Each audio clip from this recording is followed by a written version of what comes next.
This week, who cares? Because standing up the red broom is the new Tickle Me Elmo. All this and more on this week's episode of the CC Mouse Podcast. Balancing Moon for President. Welcome to this week's episode of the CC Mouse Podcast. We are good for your ears. I'm Dan, and you can find me at RFS Dan. And I'm Jess, and you can find me at Snow Dogs Vlogs and Gone to the Snow Dogs. How you feeling, Jess? Last time we left you, you were barely alive, and you podcasted from your deathbed. I kind of did, didn't I? Yeah, you were down and out for a while. Yeah, because I didn't even get to be in the beginning of the podcast last time. No, it started without me. Everybody was so nice to me, though, in the comments. They were like, we heard you good at first, and then you started drowning, and then Jess called in to save the day. I'm like, I know. She called in at the exact moment that I needed. You were my life raft. Thank you for that. I don't know what I was going to do for the rest of the whole podcast, but you came in and saved the day. Are you feeling better? For the most part, yes. I still feel tired, and food still scares me. So I'm slowly realizing that I need to eat more than I'm eating to be able to stay awake. Yeah, you've been lethargic. Yeah, it's really strange. For the first couple of days, of course, it was a lot of when you don't get enough food and then you try to do something and then you're just exhausted. And it's been a few up and down days. I've had a couple days where I felt pretty good. I went to Gaylord with my mom. I went shopping and bought a bunch of stuff, and I was gone 8 hours. And I did really good the whole day. But then by the time I got home, it was I'm just done. I'm so tired. So trying not to overdo it still kind of on the road to recovery. Today I've been really tired, but yesterday I was pretty good. Yesterday we took the dogs out sledding and Jamie rode the snowmobile and stuff. So day by day, I feel better. I just need to get back into not feeling so tired. Well, you better hurry because Valentine's Day is Friday, just in a couple days. I know. And you're going to have to eat all those chocolate hearts. I don't have any yet. I should get some. Everything's 40% off at Meijer. I should Already? go. Yeah, somebody posted on Facebook. It wasn't this morning because I was there this morning, but somebody posted on Facebook, everything's 40% off for Valentine's Day at Meijer. And I went, ooh, 40% off chocolate. I went there to get stuff to make dog treats. Oh, that's right. Heart-shaped dog treats. I made conversation hearts for dogs. They're when I say pretty funny. When I say I actually mean Jamie and I, because I would have failed miserably at this without his help. I was failing miserably because... But how? You cut out said shape, put words on there, crass if you can. I know one of them said lick me, I think. Yeah, it did. So, how? That's right up your alley. I tried to find a bunch of little dog-related sayings. I choose you, but it's spelled CHEWS. Yes, I did see that one too. Yeah, so normally when I make dog treats and I make a video of it, I try to make it simple so that other people can replicate it. Sometimes that's not the easiest thing to do. If I would have been making these to make them for my dog without making a video or making them to sell, I would have made 4 separate batches of dough and dyed them colors when I was using the liquid part, the egg and the oil and all that. I would have put food coloring in then and made each little bowl of dough different. Mm-hmm. But because I'm making a video and I'm trying to make it easy for people who don't want to make 5 million dog treats, I made all the dough at once, and the idea was to then split the dough into 4 dough balls and then dye it, which I knew would have been harder. I knew it was going to be harder. It always is because it's a little bit dry. My other issue was I didn't have enough of the liquid food coloring. I had gel food coloring, which can be a little bit harder to work with as well. I took my first ball of dough after I split it, and I don't even remember what color it was. Purple. I put purple dye in it, and I started to try to mix it together, and it was not changing color. All you saw was stripes of purple. The dough was half white and half purple, and I'm trying to knead it together. And again, like I said, I still haven't been feeling 100%, so I'm tired, and I'm trying to knead dough, and it's not working, and I'm getting frustrated, which makes it worse. And it just, finally, I told Jamie, I'm like, everything I'm doing is wrong. Burn it all down. Was it just not enough dye or something? So it was enough dye, but because I was making a dough, the consistency was a lot like Play-Doh, and because of that, the color just wasn't mixing. It needed to be wet again. So what he came in and we ended up doing was we took a bowl of water and we would like dip the ball in the water and then continue to play with it like Play-Doh in our hands, which then made the gel food coloring actually turn into food coloring and turn the stuff, the colors it needed to turn. So he helped me continue to dye all the colors, and we had, my hands were bright green and his hands were red, and we had food coloring everywhere, and I still have green food coloring under my fingernail. I can't get out. Go away. Yeah, well, I tried using some nail polish remover, but it's still right here under my fingernail, so I have a green finger. I don't have a green thumb, I got a green finger, and it's that... I guess that counts. It's that finger you wave at people when you're not happy. Oh, yeah, your accusing finger, that's what I call it. Yeah, that's my accusing finger. Yep. So he came in and saved the day and was able to, and then he rolled out all the dough for me, so I didn't have to try to do that either, because I was just like, and I told him, I'm like, this would have ended so badly. I was so frustrated. And every once in a while when I make dog treats, this happens. Like, a lot of times it's really fun, and I have a lot of fun with it, and I'm excited about it, and then sometimes I can't do this. I feel like everything is wrong. Everything I touch is wrong. And then he just came in and saved the day, and they turned out amazing. And then he helped me take some really cool pictures for the thumbnail, and I was really happy with how they turned out, considering I kind of came up with the idea, like yesterday.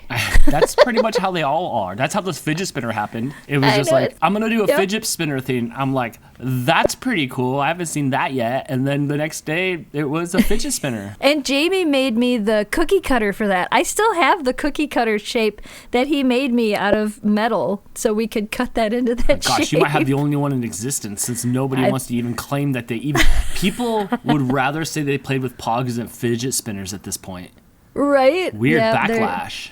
They're definitely not the thing they were at one point. But I tell you what, that video went over well. It did. I had a bunch of different ideas for Valentine's treats, because every year I try to do one. I try to do a different one. I've done like gummy hearts. I've done chocolates for dogs, even though they're not really chocolates. That was one of my favorite ones because the picture of it was my favorite. I've done quite a few different things. I've done like carob things, and I try to always make it like a Valentine's themed thing. And the conversation hearts was something I wrote down last year, because I like keep track as I have the ideas. I'm like, oh, that would be neat. So I do have a list that I go through, and I'm like, oh, what did I write down last year? Here's a few ideas. And that was the one that I read, and I was like, yeah, let's do that. I don't know if anybody's ever done that. When's that go live? That actually goes live the day before the podcast. So that should already be up at Gone to the Snow Dogs if you guys want to see us making some conversation hearts. I did see somebody had posted, I think it was in my group, somebody that did kind of a conversation hearts treat for dogs, but it was like a frosting treat, and I didn't want to do that. I wanted the cookies to be cookies without frosting, and I used edible markers to write on them. Oh, that's cool. It turned out really neat. I was pretty excited. I thought about taking like a toothpick and writing the words in so they would be set in, because some of the conversation hearts have like the stamped lettering in them. Oh yeah, the old ones do. Yeah, but I'm like, no, we'll just use the edible markers and that'll work perfect. Wow, I've never seen an edible marker before. Could you just suck on it like candy? I've never tried, but I assume if you really want to, you could. Do you know there's edible glitter as well? Oh my gosh, I'm in. Yeah, there's edible. I have edible glitter. I have edible shimmer, which is kind of like glitter, but it's not. It's like finer. I want to eat an edible marker. They make a lot of really interesting things. Edible markers are really fun for when you make cookies, because you can just write on them instead of. They're better than that stupid gel stuff.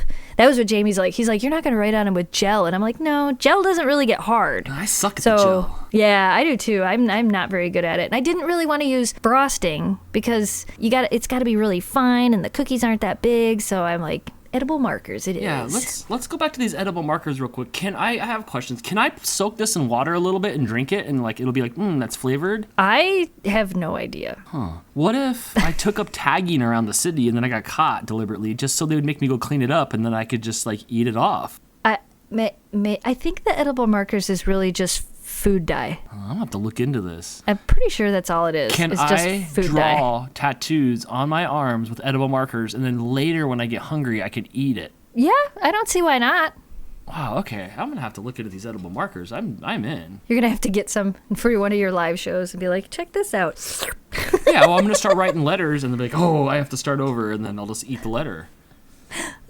Oh That would be very interesting. This I never is gonna really open thought up about that. A new world. Like, I don't like to look at like broccoli when it's green, so I could just take a red edible marker and make it red broccoli and then eat it. You could. And then You definitely could. Yeah. You Oh wow. Okay. definitely could. So Jess, You could take your edible markers and start writing your name on all the foods in your house. yeah, it's like unlimitless. Like, this is gonna be great. Holy cow! I'm gonna have to find these. Amazon, here I come. Holy I'm cow. sure they have them. Yeah. So just tell me this: how many millions of boxes of chocolates do you think are sold on Valentine's Day? Oh my gosh. Probably a lot. I have no idea. I don't even know what type of number to guess. Am I guessing in the millions? It's millions for sure. 27 million. Close. It was 36 million heart-shaped boxes of chocolate. Holy cow. Wow. What sells more, chocolates or flowers? I don't know, because they didn't give how many flowers are sold. They only say that they've sold $3.3 billion on flowers. Whoa. Wow. I have opinions on flowers. That is crazy. That is crazy. Yeah, I'm not a flower person. I always feel like, I mean, flowers are cool, and it's a nice idea. Mm-hmm. You know, and it's nice when you think of somebody and you get them something, regardless of what it is. It's a wonderful thing. But flowers, to me, I'm always like, for the $60 bouquet of roses, we could have had dinner. We could have done something. We could have had an experience. I mean, you've known me long enough. You know how Jamie and I are. We're like more for the experience. Like, instead of spending $100 on stuff we don't need, let's go somewhere. Like, that's kind of, destination gifts. I feel like that's more of how we are. And flowers are cool and they're nice, but I there's only a few times where I was really, really excited to get flowers. But not very often. They just make me sneeze, to be honest. Like, it's sneezy.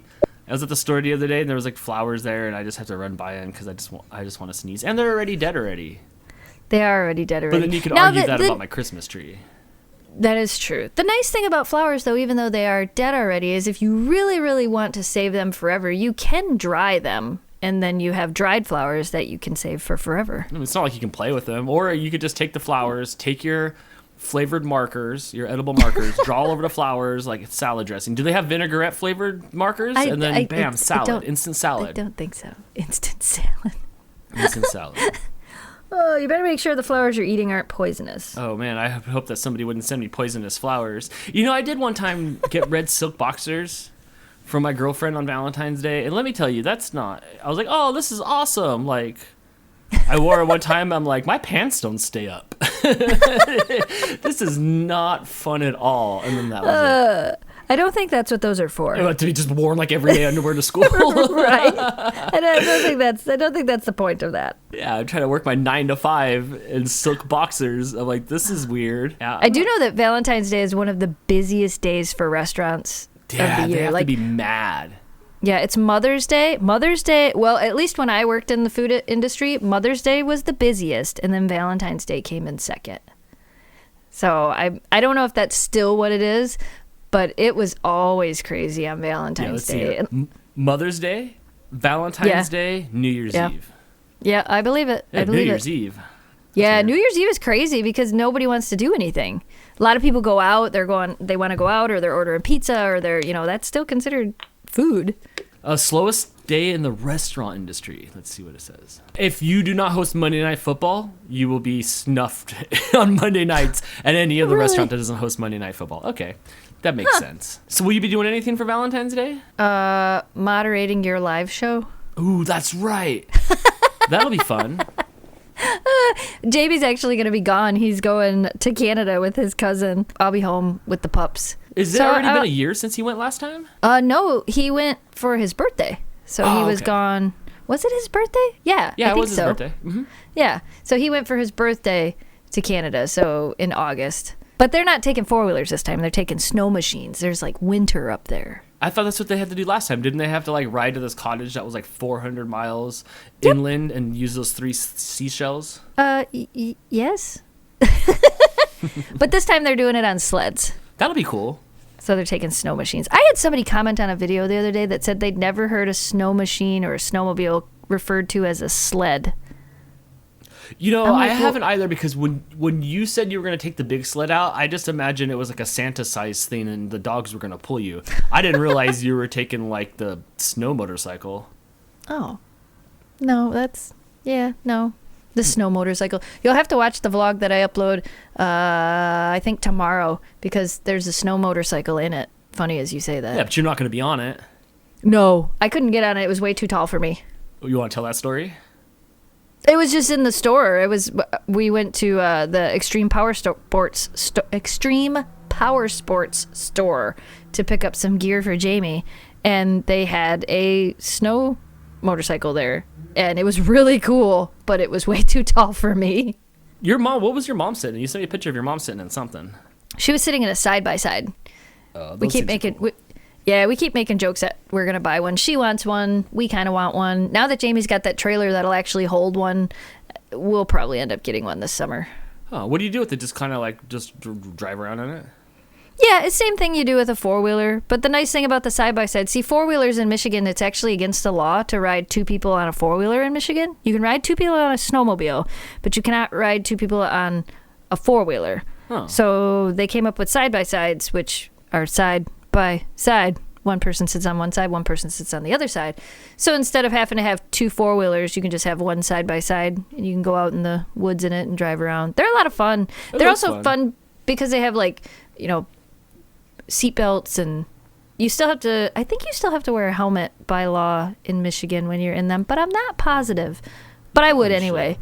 Yeah, you can get them with windshields, so you don't have all that dirt and stuff splashing up in your face when people are riding in front of you. Oh, see, I wouldn't know about that. I'd go out there the first time with no windshield. Like, who needs that? Like, I don't need a windshield, and then I would just be mudded. Yeah, that could definitely happen. Well, that sounds like you'll have a lot of fun doing that. Yeah, we haven't decided yet. It's just something we've been talking about, and if he keeps making the trips up to Canada and stuff like that, it'd be nice to have our own, because he's been borrowing my mom and dad's four-wheeler, but it'd be nice to have a side-by-side, because then him and I could go out together in that. Yeah, that would be kind of cool. Probably not take the dogs, but that's okay. Every once in a while we got to do stuff without them. No. Well, I've seen people with dogs put dogs in them and they ride in the back seat, because you can get them with 4 seats, so no different than riding in the Jeep, really. But you're not riding the snowmobile. No. I rode the snowmobile yesterday. I mean, if that's what you want to call what you did. I did ride it. We went around the field, and then I got off of it and said, I don't want to ride that. Ever again. It was scary. It was a little... Well, Jamie had the shocks on it set really soft, so it was very... I don't know how to describe it. It moved a lot. And he said he can change that so that it's stiffer, so that I don't constantly feel like it's tipping over. And it was fine when we were going straight and we weren't turning. But every time we turned, I didn't like the way it felt. I don't like that feeling of tipping. I just don't like it. And I know Jamie was in full control of the sled. I trusted Jamie. That wasn't the thing. I don't like that feeling. So when I got that feeling that I felt like it was going to tip over, that just scared me. And I'm like, nope, I want off, please. I would like off this ride, please. That's fair enough. I'd like to try one time. It looks fun. Yeah, I didn't drive it. I thought about driving it yesterday, but I figured when he gets back from Canada and he's got the whole thing figured out and everything the way he wants it, then we can go out to the farm and I'll drive it. I'd like to drive it, but I don't want to ride on the back of it again. At least not right away. Does it just want to do wheelies since it's got a big treadmill in the back? So it has a leather strap, I think is what he said. There's a leather strap underneath it that actually keeps it from doing wheelies, if you would want to call it that, standing up on its rear end. You can actually, because of the type of sled that he has, it's a 2010 Ski-Doo MX. Ski-Doo, come on, really? MXR, MRX, I think it's an MXR 800 something. Anyway, there's a leather strap underneath it, and you can actually undo it, and that allows you to be able to stand it up on its rear track if you really feel like it. And apparently it takes absolutely no effort to do it once you undo that leather strap. So, yeah. Wow. That's kind of sketchy. Yeah, he hasn't done it. I hope he doesn't do it. I mean, at least if he's going to do it. I mean, I don't know. It'd look cool on video. If he's going to do it, I hope he at least gives me warning so we can film it. That's not so you can talk him out of it or anything, just to make sure that the cameras are rolling. Well, I mean, I'm not going to talk him out of it. If he wants to try it, go ahead. Put your helmet on and Hold on, let me make sure I got the cameras rolling. Well, that'll be a fun Valentine's Day for you then, just to hang around the house. Right. Yeah, I think we're going to go up north after he gets back. I was looking at some cabins, and I was looking, was it last year or the year before, we went and stayed at a motel up there that I really liked that allowed dogs. But I was looking at a couple of cabins kind of out in the woods, too, and I thought that'd be kind of cool. So we kind of were saying for Valentine's Day, we might just, I mean, it won't be on Valentine's Day, but we might just go do that. We might go up north for a couple of days just to get away. What are you doing for Valentine's Day? I'm gonna live stream, and then that's it. And it's gonna be like a regular Friday after that. Does the deli open? Friday the deli will be open, yes. But like you guys don't do like some like candlelight dinner where people come over and you sell them like Reubens? I don't know what they're planning on doing. When I used to run the deli, anytime we were open on a Valentine's Day, I always did a lunch for two special, which usually was like you get one sandwich that you share, and then 2 cups of soups and 2 sides and 2 drinks, and you had one price for it. That's kind of cute. I would be like, here's 1 hot dog wiener, here's 1 strand of spaghetti noodle, and here's 2 straws, 1 cup, and there you go, boom. And there's your couple's lunch. It always used to work out really good, and we always used to charge $14 for it. Like, that was the thing. So for $14, you got a sandwich to split, 2 sides, 2 soups, 2 drinks. It was actually a really good price. You tried hard on that. Yeah, and we always did it for $14, and you could only get it in store. We didn't do it for, like, you could get it to go, but we didn't do it for deliveries. No? No. I guess that makes sense, yeah. Yeah, if you came in and had lunch. It used to go over really well. I used to change the website and put hearts all over it, and gosh, way back in the day when I used to do the deli website, I changed it for every theme, like I had St. Patrick's Day for a month and Valentine's Day for a month, and I used to put effort into that. That is some effort. That is some effort, especially back in the day when not that many people were going to .coms. Yeah, it was a lot of effort. People loved it though, and that was why I did it, because people noticed it, and like, you know, they would ask about it. What are you doing your Christmas website? Oh well, I guess people liked it. So yeah, I used to do that. That used to be a lot of fun. So Jess, tell me about this Motorola Razr. Oh my gosh, have you guys seen this new remember the Motorola Razr? It was like one of the best. Did you have one? Did you have an original? I did not have a Razr. I was gonna say, no, wait, let me take that back. You had an iPhone. Pfft, whatever. Have you ever not had an iPhone? Yeah, the iPhones aren't even that old. Well, but you are. So oh man, ouch, digs. Okay, so before the iPhone was invented, I had flip phones. Wow. I had regular flip phones, but I did not have the Motorola phone. I did not. I had one, and I think I still have it upstairs in a drawer. I think I have my Motorola Razr phone. Dude, really? I think I had the Nokia. Yeah, I think I still have it upstairs. I'll have to look. I had one. Jamie had one. It was one of the best phones, you know, back in the day. They have decided to bring it back, and it's a foldable. I would almost call it a flip phone. It has a foldable screen, and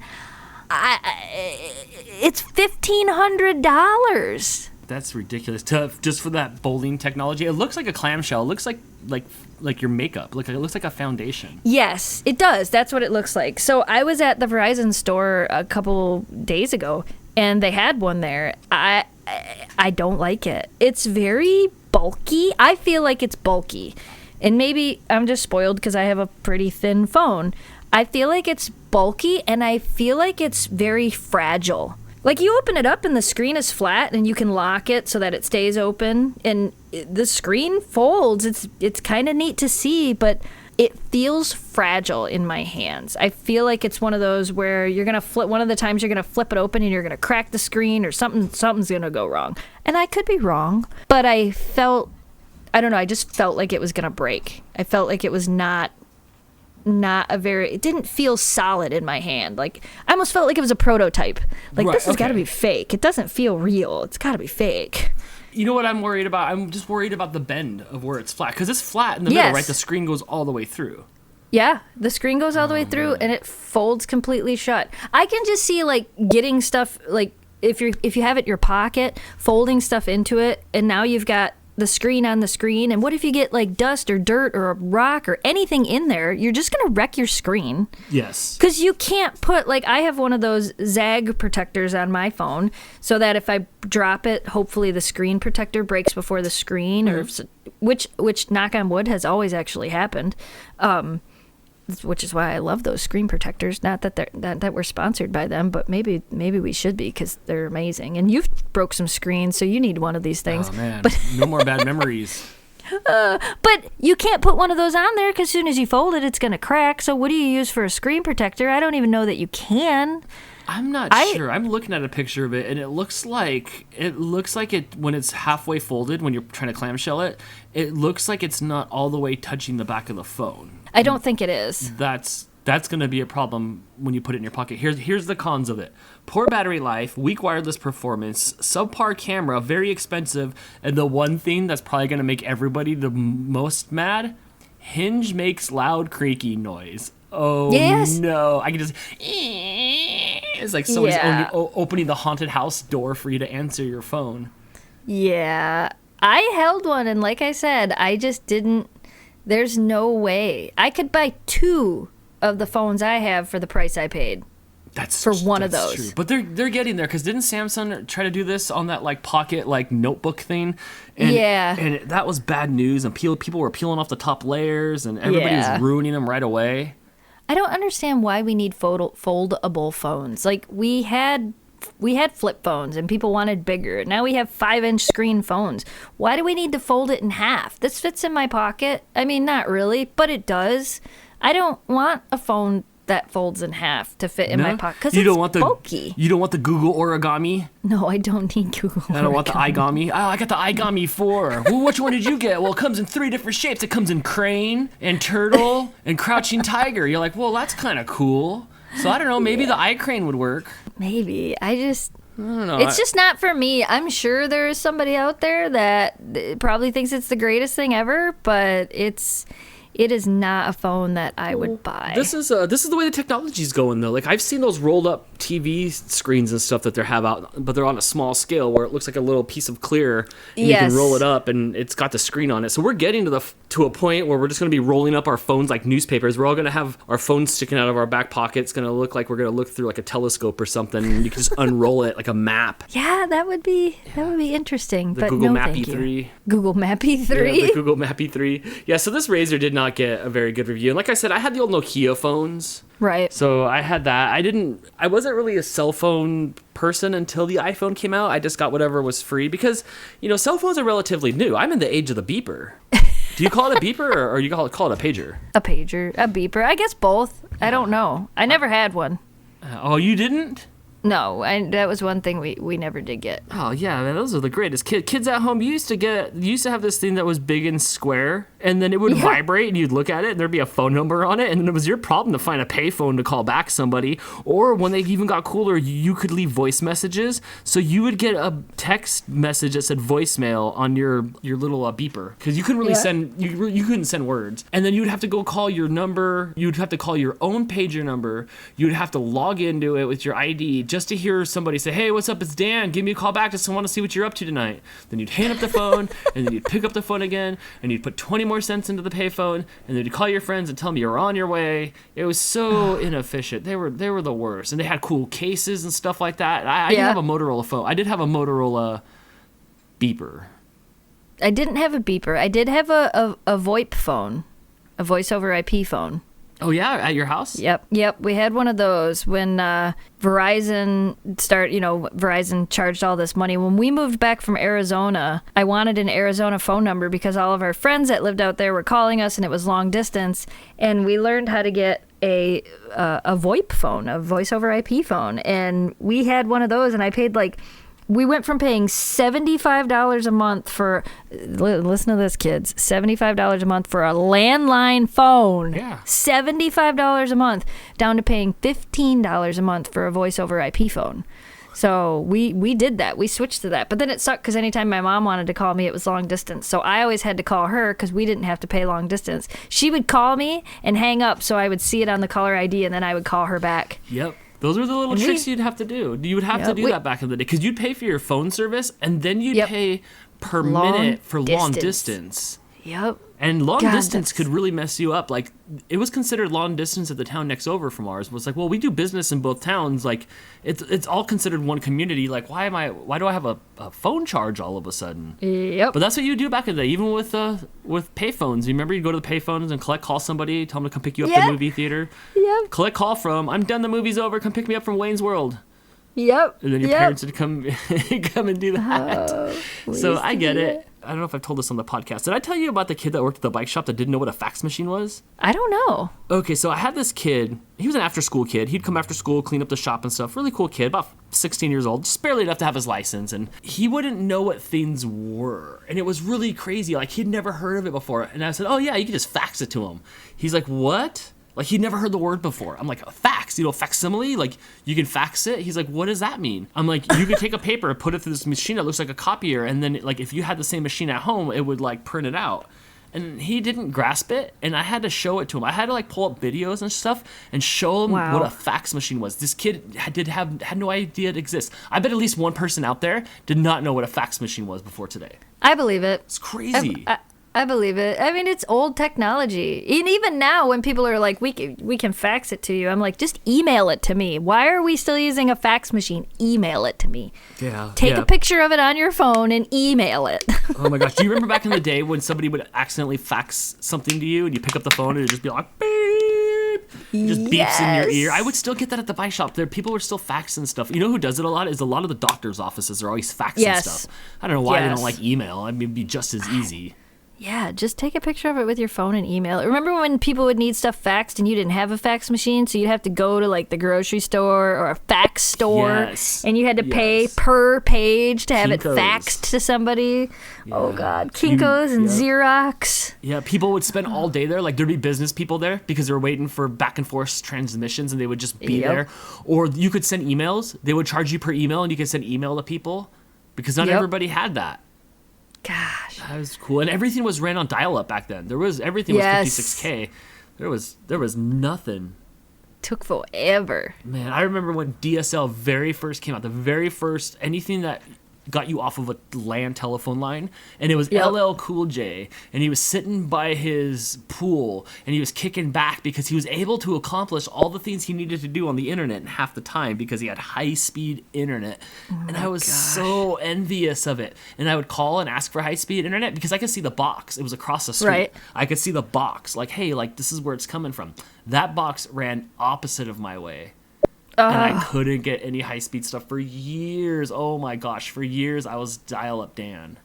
What was the first high-speed type of internet you got? It was DSL, and it was 1 to 3 megabytes max download, but I think it was 1. And I had 56K, so I had 0.5. Right. This was like 1 to 3. Yeah. So, and it was spotty. Because I remember when I had dial-up, I would go to bed. I was playing Unreal Tournament, and there was a patch for it, and it was 200 megs, and I had to let it go for 12 straight hours. And if your phone cut off, you would just have to start over. Yep. What was your first? Our very first high-speed internet we had was actually satellite internet. Ooh, that's the worst, because it had okay down, but up was bad. Up was horrible, and we used to online game. We played Ultima Online. We played Ultima Online when we had dial-up, but we used to play it. We wanted the faster internet, and we lived in Tucson, Arizona, which was a big city, but where we lived, cable internet just wasn't there yet, and DSL wasn't in the area we were in, so we went with this satellite internet company, and I cannot remember the name of it. It wasn't SpeedNet, but it was something like that. It was horrible. It was absolutely horrible. Interface, weird dial-up. Yep. Yeah, and it was just slow. You had to have line of sight to the tower. If you didn't have line of sight to the tower, if the trees blew the wrong way and you didn't have the perfect line of sight, it messed up your... We were constantly calling. You were those people. Yeah. You were those people. Yep. I would play World of Warcraft, and there was a couple in Texas. And they were, sometimes it would be great, and then sometimes they were dropping off every 2 minutes. Yep. You're like, no! The packet loss. Jamie used to run all the time. He would run the little thing to show what our packet loss was, and then he would get on the phone, and he would call him, and he would freak out, and he would be like, look, we need to fix this. There's a reason this is happening. And then they would make some tweaks and do some things, and then our internet would be good for a little while. And they had us locked into like a 2-year contract, and then it got so bad... Cable internet became available where we were. We were locked into this contract with this satellite company for another, like, I don't even remember. It was probably like 9 months or something. So it got to the point where we just started keeping track of how bad it was. And we would call every day, like, look, here's what we can't do. The service isn't working. And it just never got better. It always got worse. So we finally were able to get them to cancel our contract so we could switch to cable internet. Oh, I thought you were going to say the company's just like, you know what, guys, we're just going to have to launch another satellite in space and just have a hover over her house. Just get her out of here. Right. And then, but sir, we could just send her Applebee gift cards. Yeah. No. We're going to go ahead and we're going to put a satellite in space. Yeah, I think they finally realized that we weren't giving up. We weren't, and it was horrible. We weren't happy. We couldn't do anything. And like I said, we were living in Arizona, so like we would do voice calling with my parents through the internet because of long distance. But instead of like doing voice calling like everybody does now, you would record the file and send it, and then they would record a file and send it back. Oh my gosh, I have gone through that before. It's like it's worse than walkie-talkie. We might as well send Morse code. Yes, exactly. Yep. Yes. Yep. But you could do it, and that was the thing is Yes. you could do it, and everything sounded bad. And I know the internet sounded slow. Yeah. And it was slow, but so was everything else. Like the JPEGs weren't as good, Yeah. the resolution on stuff was slower. So the internet always kind of felt the same speed as it always does. Maybe a little zippier depending if you have really high speed internet. Right. But for the most part, since everything took up less resources back in the day anyway, the internet's always felt just about the same speed. Yeah. Yeah. It wasn't ever like, unless you were trying to, like you said, download something huge and it would take all night. Yeah. Why do you think, well, I know that there's a different style of handshake these days, but why do you think they decided to eliminate the noise when they got away from the modem? And then the modem noise is an option anyway, like bidoo, bidoo. Right. That's optional anyway. You can turn those speakers off, but Right. it's weird that they never gave you any more of a noise after it got to high-speed internet. That's one thing that went silent is your handshake with the internet. Because you know what? I guess because you're always connected. Yeah, that's why. Which was a strange feeling, right? Like at the end of the night, you're like, okay, like how do I like right-click and sign out? Yeah, yeah. And you're like, no, you just turn the computer off. And I was like, well, yeah, but this, like, I feel like the faucet's on. Right, yeah. It's still sending information. It's still listening to everything we're doing all the time. Oh my gosh. But faster, which made me happier. Right. Look at it. We date ourselves all the time with the old stuff. But, we're like one of the first generations of like 50-50. Before the internet was really mainstream, I was already 16, 17, 18 years old. Like, Yeah. I already played outside for a long time. Yeah. And then, and even the Nintendo games back then weren't as engaging as they are now. So we were kind of around, like, we knew what it was like for the streetlights to come on. Yeah, yep. Yeah. I don't know if Blake's ever been. I mean, I guess in Grand Theft Auto there's Streetlights. but yeah, it's just not the same anymore. So it's cool to be able to, because I've asked my grandma, who's gone now, what were you around for? And it was the invention of like things like radio and TV and cars and stuff that took off into the mainstream. And I'm just like, wow, things that we just take for granted now. And it's like when I'm old and they come visit me in the home and they're like, Dan, what were you around for? I'm gonna be like, sit around the fire and let me tell you the stories of Earthlink and dial-up and AOL discs with hours on them. Did you know the internet used to charge by minutes? Oh my God. Yeah, we'll be able to tell those stories. The birth of the cell phone, the birth of the internet. The birth of the beeper. Laptop the computers. birth of the text message. Yeah. Because the cell phones came before the text message. It was beeper. Yep. Where you can only see phone numbers. Then it was a cell phone. But for a while, the cell phones would also do text. And you're like, this is weird. Yeah. And they would charge per weird. text. Only after they got done, because they would charge you per cell phone minutes. We Yep. would get 60 minutes a month of cell phone minutes and 50 texts or whatever. Yep. And then they got rid of, it was a race to the bottom to see who could get rid of all, or just have a flat fee and just have unlimited minutes. Yep. But then they charged the heck out of texts per 100, per 1,000. It was expensive. It was almost like data rates. Yep. They'd charge you if And you, couldn't sent do a anything. picture. Yeah. If you played Snake. If you played Snake. Yeah, it was bad. It was bad. There was you wouldn't get away with a lot, and then slowly that became unlimited. But no, I remember just even 2013 or so. Before I got my first iPhone, I was still getting charged for text. Like I had to make sure I did not go over my text messages, and you'd be surprised how quick 200 text messages go. Right? That's a what do you want from McDonald's conversation. Right, exactly. Yeah, wow. Things have definitely changed. And there was no data back then. Like, there was just no data. And when data was first introduced, the phones were so lame anyway that, like, what were you doing? You were watching, like, 4x3 clips on a 2-inch screen. Yeah, it was so bad. VGA content from, like, MTV.com or something like that. It was really bad. And nothing worked. Bad. None of the browsers worked right. Nothing ever loaded correctly. It was always just so frustrating. There's no consensus. There was no JavaScript. There was no like any of that stuff. Nothing was compatible. Nothing was formatted to the screen. Yep. And now we sit here for days on end and watch TikTok videos in vertical format. Do you notice that every social media app now uses vertical except for YouTube? Oh, I know. And it used to be that thing. You remember that smart comment that they would give you back in the day with, and they would hold up their smartphones and they're like, do you watch TV like this? Or then they would turn it sideways. Or do you watch TV like this? Well, so, I watch TV like that. Right. So they tried to ingrain it into us to do vertical content because so many people were on a computer. Yep. And now the tables have turned. Like my computer is just used for work now. Otherwise, everything's done on my phone, which is vertical. Yep. But yeah, that was a big deal. I thought that was really interesting as I was going through some of my social sites the other day, and I'm like, even Facebook wants vertical. I'm like, why hasn't YouTube really made that switch? Because if you upload in vertical on YouTube, people riot. They don't like it. Now, YouTube has become adaptive. If you upload a vertical video on YouTube now and you're watching it on your phone, it adapts and will go full screen vertical without an issue. Oh, well, I have yet to see one of those. Yeah, it's now adaptive. It also is on your desktop. The size of the actual screen will change to make the viewing experience the best. But even though it does that, your audience will riot if you try to upload in vertical. That is crazy. I don't know why. I mean, I do know why. It's all just crass answers of why YouTube is doing us dirty like this. But that's a good point. That is a very, very good point. Yeah. But it was pushed into our heads for so many years to film landscape. Like, what are you, a heathen? Like, why are you filming vertical? But everything's vertical. And even the editing apps haven't really caught up with that. Adobe Rush will do it a little bit. But any of those freebie programs or anything, everything just wants you to still edit horizontal, which is really weird since it's not an app for your PC. It's only an app for your cell phone. And they have issues with formatting vertical. Yes.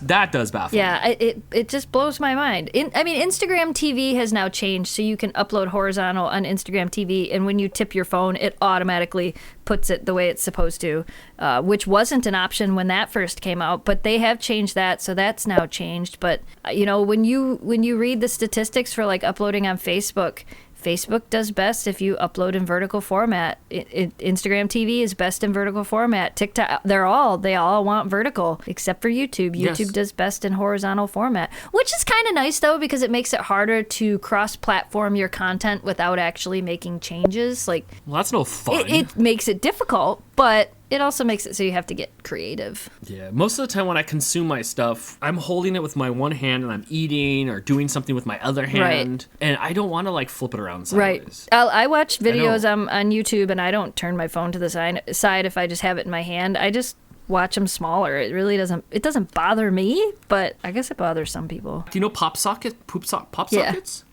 Those have actually made it so I want to consume more stuff in vertical because I'm holding stuff with my hand and I still have 2 fingers free and a whole other hand free. So yeah, I think that even makes me want to use vertical more. So I guess in the formatting wars, vertical's winning right now, which wasn't always the case. It wasn't. I kind of realized that the other day. Like I said, I was just kind of thinking about it the other day, and I went through and I went, wow, it's kind of interesting. And I think it's because I've been filming more for TikTok. I've been doing a lot of short form video for TikTok, and I've realized how when I'm looking at what I'm filming, how I frame it differently in my mind now. Even like it's already starting to sink in. Like, oh, I do this differently because I know when I see the dogs doing something cute and I know I want to use it as a TikTok, I automatically film it in vertical. Where I used to, if I just had my phone on me, I would immediately turn my phone because, well, I want to use this for a vlog clip, or if I want to upload this to wherever I have this that's usable. My TikTok content isn't really usable on YouTube because,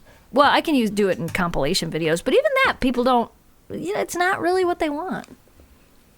Oh, no, I totally agree at that. Another thing that just popped into my head is when I was doing Vidi, they beat it in my head to film horizontal, to film widescreen. They didn't want me to do vertical filming at all. But then when I think back to my old devices, they weren't in true 16:9 formats. They were barely bigger than 4:3. They were barely longer than they were wide. So it wasn't like they're able to do now where like your phone, if you have a new phone over the last year or two, or maybe the last 3, they've really immersed that whole screen resolution versus how much it's taking, and people are formatting things better. When we watch TikToks, it's taking up the whole screen. When I did video, we still had it like YouTube where you'd have the quarter screen on top and then all the comments and stuff below it because they didn't know how to handle formatting because the screens weren't there yet. So maybe as the phones have evolved, so is the formatting wars. It's so weird. Man, riveting information here, guys. This week we talk about format wars and what is a fax machine. Oh my gosh. Hey, Jess, real quick, did you catch any of the Oscars last night? I did not. I did not. It was, I watched it. Oh my gosh. Okay, not only did I watch it, I watched like the pre-show red carpet thing where everybody was walking down on the red carpet, and I watched all of it, and boy, like, what a snore fest. Yeah, that's kind of why I didn't watch it. It is. Here's how the Oscars are. You take, what did we watch? The AMAs or the Grammys or the other day? What the did we Grammys. Watch? Okay, so you take that show and just remove every music course, like every music person that was going to perform and stuff, just delete it all and just have another person come up and talk and another person come up and talk and another person come up and talk. And then Steve Martin and like Chris Rock did this really awkward like monologue in the beginning, and that was really weird. It was weird, but yeah, it was just so boring. Yeah, that's pretty much what I heard. I did see some stuff happen. Billie Eilish was there. I saw Eminem's performance. Weird. He won an Oscar for that like 17 years ago? Yeah. 17 years ago? And then now he's back to perform with no explanation of anything. Yeah, that was kind of what I thought. I'm like, why is he at the Oscars in the first place? And then why is he performing Lose Yourself? Like Grandpa Mathers. Yeah. He did good though. Oh, I don't think he'll ever lose his step. Yeah. I mean, he's never going to turn into like AC/DC or any of those people that should have given it up years ago. Please, hey, I won't go down this trail, but could you please just clear your throat, Mr. AC/DC? I don't know which one he is in the group. Could you just clear your throat? So I will say Parasite won everything this year. Bong Joon-ho took home like every award. He did Snowpiercer, but then he did, I believe, a Korean movie. That won like every award, and that's the first time that's ever happened before. Yeah. Joker did okay. Oh, no, Joker won Best Actor for Joaquin Phoenix. The guy's a nut. Yeah. But that was cool. Otherwise, like, you know, it was an award show. Yeah. It was very stale. Yeah, that's pretty much. I knew it was on, and I thought about watching it, and then instead I sat on the floor in the office and went through paperwork, and Naked and Afraid was what was playing in the background. Oh my gosh. How would you like to be an editor on that show? Hey, hold on, I'm going to talk about that real quick though. The only thing that would have made the Oscars better is 2 words: Post Malone. If they would have just put him in an audience and put a camera on, how much fun was it watching him at the Grammys? Like, could you just I saw that he was getting a face tattoo. I don't know if there's any room on that canvas, but I saw that he was getting a face tattoo just the other day. But yeah, Post Malone was there, then it would have been right. fun. Oh, that's funny. Would you go on Naked and Afraid? No. I have like for one reason only, right? Because somebody has to sit there and go through every frame, right? No, because of the bugs. Oh yeah, you don't want those booty hole bugs. But like, I don't know. I just don't want someone to have to like blur out my piece all the time. I have like a love-hate relationship with the show. I always thought it was the stupidest show ever. I'm like, this is dumb. This is fake. And then I had a friend of mine that went on the show, and it's not fake. It's real. I mean, it's very fake feeling in a way, but it's real. They really won't help you, and you really are out there, and you really only get those. They're really naked, and it's not your head on a green screen body. You really do get eaten by bugs and infected by things and sick by drinking things. So I think once I learned that the show is more real than it's not like Survivor, where they're putting makeup on the side and there's food, and it's not like that. It's much more real than that, and I think I had a new appreciation for the show. I don't really watch it, but I listen to it. Like when I'm doing other things, it's one of the shows I can just turn on and let it run. And you're listening, and then the next thing you're like, wow, this guy is stuck up in a tree because there's a rhinoceros on the ground underneath him. Oh my gosh. No, see, I could not do that because, like, I don't know, I can't have my bits hanging out. And what's it sound like when you listen to it? Ow, ooh, my piece, oop, that's a blank twister. Like, what is, like, what? They would cast me, though, because I would tell the producers, like, look, I'm going to save you a fortune. Let me tell you how I'm going to save you a fortune. I'm just going to walk around the whole episode tucked, and you won't have to blur out anything at all. And they're like, "Sir, you're hired." I'm like, "Yeah." The show. I couldn't do it. The show has really changed since it first came out. Because remember when it first came out, it was a guy and a girl, and they put you naked and afraid somewhere. Yes. Now there's like Naked and Afraid Extreme. There's Naked and Afraid 60 Days. Now there's Naked and Afraid teams where they have like 20 days where they're with 2 people, and then after 20 days they find the other people, and now there's a group of 6 people, and you all 6 of you have to work together to try to stay for longer. It's really weird the way that they've changed the show over the years. And then they now have a new solo thing, and I think that's the extreme version. So they take people that have been on the show, that have done it once or twice or 2 or 3 times or whatever, that have done well, and they put them out there by themselves. But they're allowed to bring more than one. They're allowed to bring 3 things. So like they usually, almost everyone I've ever watched, the guys bring like, or the girls or whatever, they bring like a knife, a bow, and a pot to boil water. Where are they putting this stuff They at? have a little camp that they have to build, and those are the 3 things they have, and they stay by their camp. They figure out where they're going to set up their camp, and the one I watched last night, the guy set up his camp in this little I don't know, it was like he was in Africa, so there was like this little bush thing, and it was not far from the water, and he got up every day, and his only goal was to kill something. I got to kill something to have food. And like 6 days in, he still hadn't eaten anything, and then he managed to shoot this. It's not a deer. I don't know what it's called. Some African deer. It's not an antelope. It's I don't know what it is, but it's like a deer. And he shot it, and with what? His good with looks? a bow. Like, whoa, bam, magnum. He had a bow, and he managed to kill this thing, and it was so weird.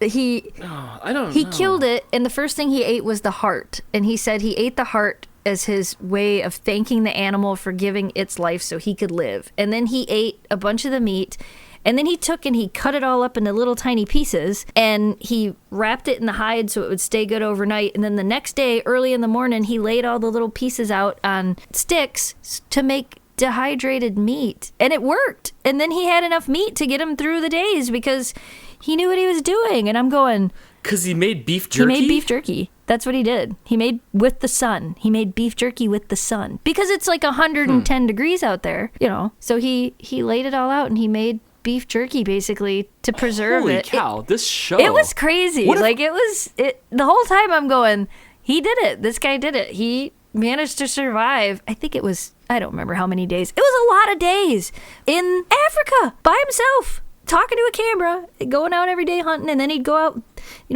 he'd have to go get water, and like, it was so gross. They showed the water, and all the animals are pooping in the water, so he used his bag to like filter the water, and then he boiled it and drank it. I'm not kidding. What the heck? Have you ever actually watched it? No, okay. The only bits I've ever seen was when I used to watch Talk Soup, or The Soup, with Joe McHale, and he'd review the best shows of the week. He'd always play clips of Naked and Afraid because always something funky was happening on there. But no, I never watched that show. It's weird.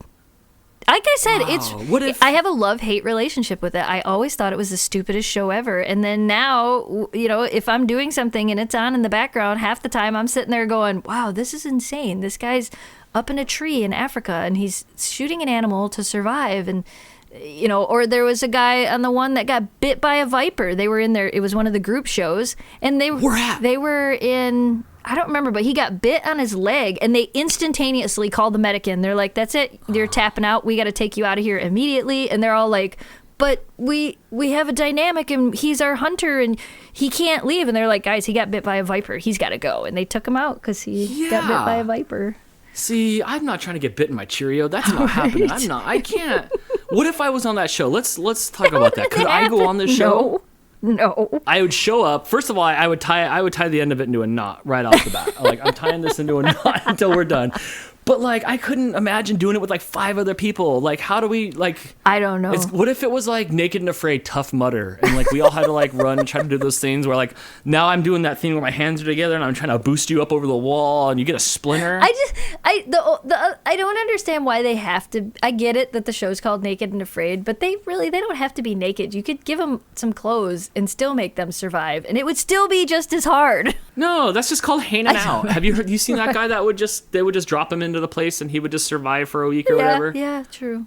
Yeah, it's like that guy. Man, no thanks. Although, I mean, those life skills are kind of rad. Like, I'm really envious of those life skills. Yeah, they can build like, fire. Like, they build fire out of nothing. The one guy built fire just using a bow, and he was able to get a fire started. And then knowing how to preserve that meat. There was the one guy that buried a carcass under the sand. And the group he was with is like, that's not going to work. And he's like, that's how they used to refrigerate things. They would bury things in the dirt, and then the next day you take it out, you rinse it off, and it's going to be just as fresh, and then you prepare it. So like if you were hunting late in the night, because they didn't have refrigeration systems, they would then bury it in the dirt. And they're like, that won't work. And sure enough, that's too close to the Earth's core. Sure enough. I don't have any of those life skills. First of all, here's what I would do. I'd show up to the lake that everybody's pooping in, and I'd be like, oh my gosh, water. And I would do that thing where like I crawl to the edge and I cup it in my mouth a bunch, and then I look down at my reflection and like I'm all like dirty and stuff like that. And like we wouldn't even get away from base camp. Like I would be on the ground, just like pulling myself, and the camp's still right there. You would drink the water, and then you would be out of there in like a day. And it's so crazy. Man. Like I saw an episode the one time where the guy, there was nuts in a tree, and it wasn't the guy. There was these like there was like these big green I don't know what they were, but they were nuts, and they weren't ripe, and he knew they weren't ripe. He was smart enough to know that if he ate them when they weren't ripe, they would make him sick. So he said, if I cook them, if I roast them, it'll like kill the blah blah blah blah blah, whatever was in it that would make him sick. So he did it. He roasted these nuts, and he ate them, and he's like, this is why this works. And within like an hour after eating them, you know, they're showing him on camera, and he's just in agony, pure agony. And he's like, my insides are on fire, everything hurts. And he started vomiting, and then all of a sudden you hear him go, medic, medic. And they get the medic to come in. They immediately fly him out of there. Turns out by roasting those nuts, he actually activated these like acids inside of it. And when he ate it, the acids burned the inside of his mouth all the way down his esophagus, all the way into his stomach. All right, that's exactly what I would have done. So he that was fun for him. Wow, what if they're like, Dan, you're gonna go on Naked and Afraid. You could take 2 items with you. One would be, well, they won't let me take my Switch. No. No, but one would be the pump that goes into the ground. Like the water comes out. I would bring that in the post. Right. That way, wherever I'm at, I could just stick it in the ground, and I could be like, and I get some water out of the ground. And then 2 would be one of those edible markers. Hear me out. Because not only could I like write letters or messages in the bottles depending where I'm at, but then I could also have like a snack. Oh my gosh. Yeah, I would ask for orange. That would be good. So I could do it. Title of this week's podcast, Dan wants to go on Naked and Afraid. Yeah, I'm not sure what the takeaway is going to be. I'm curious to see what everybody's takeaway of all the things that I've said on this episode is going to be. But, you know, I would probably... No, I just, like I said, you and I have edited so many videos that we know what it's like to have to sit there and keyframe things. Yeah. And somebody would have to go home to their wife, and they're like, oh, what's up, honey? Oh, man, hard day at the office. Yeah, what did you have to do today? I had to keyframe this man-child's bits out. Oh, my gosh, there's so much more I want to say. And she's just like, oh, well, here's some steak. Like, I just can't do that to the editor. Oh, at least they have good tracking systems now. Not necessarily, because that is a couple things that I have seen of when they have yet to rotoscope correctly, and there are keyframes of your bits out there. Yeah. You know, there was this really funny Saturday Night Live skit with Leslie Jones and Peter Dinklage. He played the imp on Game of Thrones, so he's like short. And they did a skit. Did you see that one? Oh man, they did a Naked and Afraid skit, and Leslie Jones, she's like really tall. I'm not sure how big she is, but she's big, and it was super funny that they were. I don't know if they were really naked or not, but it was all blurred out, and it was a great Saturday Night Live skit, and I thought it was super funny. Do I get paid at the end? Do I have to reach a finish line? Is there a goal? You get paid to be on the show. You do get paid to be on the show. I don't know that you get paid a lot. You lose your dignity. Corey Williams was on the show. From Dude Like Hella, Mr. Safety. Okay, that's how you know. Okay, see, I know the show because Macy from Teen Mom was on. Yeah. So that's why I know the show. Yeah, Corey was on the show. And you know, when Corey got back, he was really sick for quite a while, and they couldn't figure out why. And it took them months before a doctor figured out he had worms. Yeah, it's because he spent too much time with his clothes off. You have no clothes-itis. It's like, well, what's that, sir? It's like, well, how long have you ever spent without your clothes on? Well, like just in the shower. Right? But it's like, no, you've spent so long without your clothes on now, you get like the shock. I don't remember. I think he made it 18 days. It was supposed to be 21, and I think he made it 18 days. But his partner, he was on one of the partner ones, and his partner tapped out just a couple of days into it, so he was out there by himself for a while. Holy cow. I had a friend that did the Eco Challenge. Have you heard of No. those? Those are brutal. You'll go from one end of Africa to the other end of Africa, and it's just you and your kayak and your buddies, and you go running through there, and by day 3, nobody has toenails anymore, and it's brutal. It is brutal. And I had a friend that did that. Yeah. You can only go so far before you're done, and their friends have to carry you out of there. That's crazy. Yeah, I never was one to put myself through that. You know, I've done a couple of Spartan races. Yeah, not me. Those have been cool. I've jumped over the fire, and I've climbed the wall, and then the taller wall, and then guess what? An even taller wall. And then, like, if you don't do the things, you have to do burpees. Oh my gosh, they invented this burpee thing. I don't know when the burpee was invented, but it couldn't have been that long ago because I never saw Jack LaLanne do burpees when he was younger. But it's these things where you have to do jumping jacks and then go lay on the ground on your face for a second, and those are awful. Then I had to move this big rock. It was like an Indiana Jones boulder. Oh my gosh. I couldn't do it. I wasn't strong enough. I had to ask this other lady to come help me, and her and I moved it. Yeah, so in conclusion, I think I'm going to keep my clothes on, and I'm going to keep myself inside the house. Me too. Do you know that the earth is on a perfect tilt right now, and if you stand up a broom, it'll stand up perfectly straight? Wait, hold on 1 second. Okay, I got a broom, guys. 'Kay. Do I have to stand it on the brush end, or do I have to stand it on the head On the end? brush end. Oh my gosh. You better take a picture of it and post it to the CC Mouse podcast. No, the thing fell over. It's on a 45-degree angle, this broom. like the post isn't in the middle of the broom. Do I need one of those old, like, whisk brooms or something? Like the ones that the witches I ride? don't know. Somebody just posted it on Facebook. It's probably not true. But yes, they had... Oh, no. Oh, no. I got it. Holy cow. Are you sure it's not this way every day? I mean, probably. Yes. Okay, I'm like 10 feet back. I'm taking a picture. I am in between... I am in between the broom that's on an angle and my actual microphone here. Holy cow. Are you messing with me? No, somebody, one of my friends just posted on Facebook and said that... Okay, let me get somewhere right in here. Okay, there. I zoomed out to widescreen so you could see it. And I took a picture, and I'm posting it on Podbean at CCMS Podcast. I'll post it on our Facebook page. Holy cow, it is standing straight. It is literally standing straight up. Let me send this to you, Jess. And I can edit it. Okay. Oh my god. No way. So I'm gonna leave it. Can I just leave it like this forever, and then eventually it'll just fall over? Yeah, as soon as the tilt of the earth isn't perfectly right, it'll fall over. Are you serious? What else things can I stand up like this? This is ridiculous. Can I? Oh my gosh. What about me? Well, can I stand on my head and I'll do better handstands? Well, you're standing up perfectly straight right now because of the tilt of the earth. That's why my back feels good.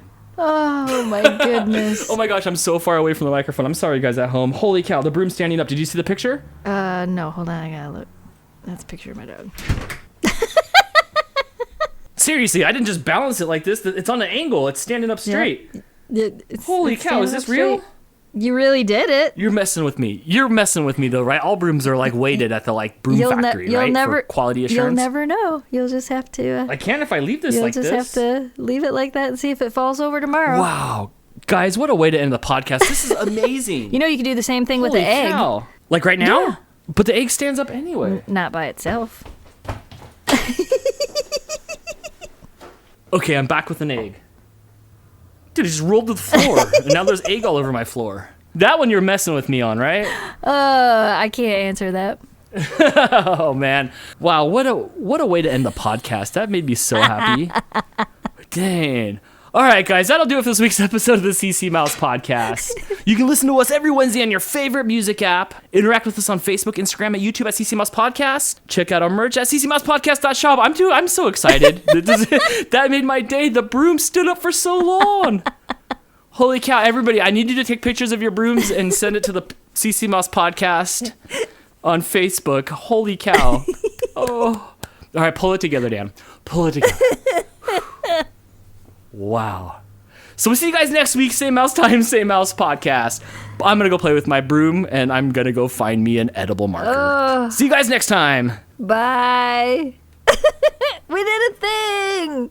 I have the biggest smile on my face right now. I believe it. So I'm just gonna tell you it's totally real. Oh my gosh, we need a broom cam. We need a 24-hour broom cam. Holy cow. Thanks for that. I needed that, Jess. Thank you. You made my day. Oh, good. I'm glad.